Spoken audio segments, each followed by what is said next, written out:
Správy televízie Severka.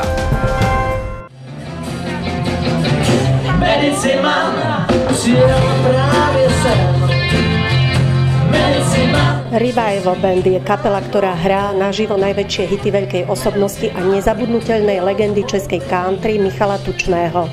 Prevažne vystupuje na Morave, no nedávno sa na Mariánskom námestí s veľkým úspechom predstavili hodinovým koncertom žilinskému publiku. Vznikli jsme před 3 lety, hrajeme repertoár Michala Tučného a v podstatě snažíme se dát všechny takové ty známější hity, které lidi znají jak v Česku, tak na Slovensku.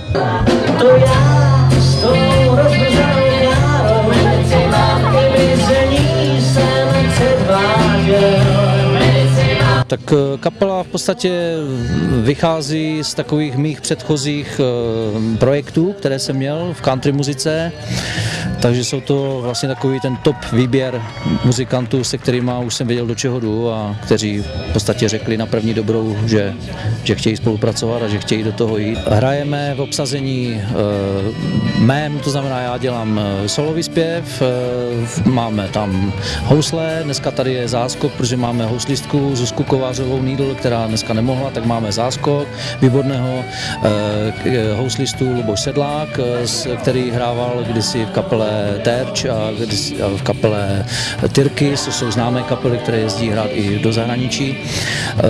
Ivan Adámek, akustická kytara, Luboš Piskoř, baskytara, bicí nástroje Pavel Gross, elektrická kytara Luboš Stáš a klávesové nástroje Michal Smola. Byli jsme na východním Slovensku, hráli jsme ve Vlachovu v přírodním amfiteátru s slovenskou kapelou Bytlarské vidly, výborná kapela, a potom v sobotu jsme hráli 2. augusta, jsme hráli v Prešově na pivném festivalu. Chystáme se ještě jednou do Žiliny, ale je to teprve v jednání, takže někdy na přelomu 9. a 10. měsíce bychom měli znovu vystoupit v Žilině, ale neznám ještě podrobnosti.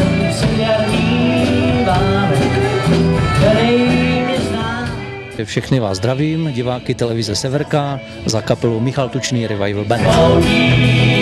Každý z nás to ví, že žádný cesty nejsou rovný, že se kroutí a kroutí. Cesty kůlený, já vím, že se vás už nikdy nezbaví. S kamarády vám večer písní vyprávím, že dál nevedou mý cesty do hlaví. Sledujte spravodajstvo televízie Severka. Každú hodinu aktuálne informácie zo severného Slovenska. Televízia Severka. To, čo nás spája.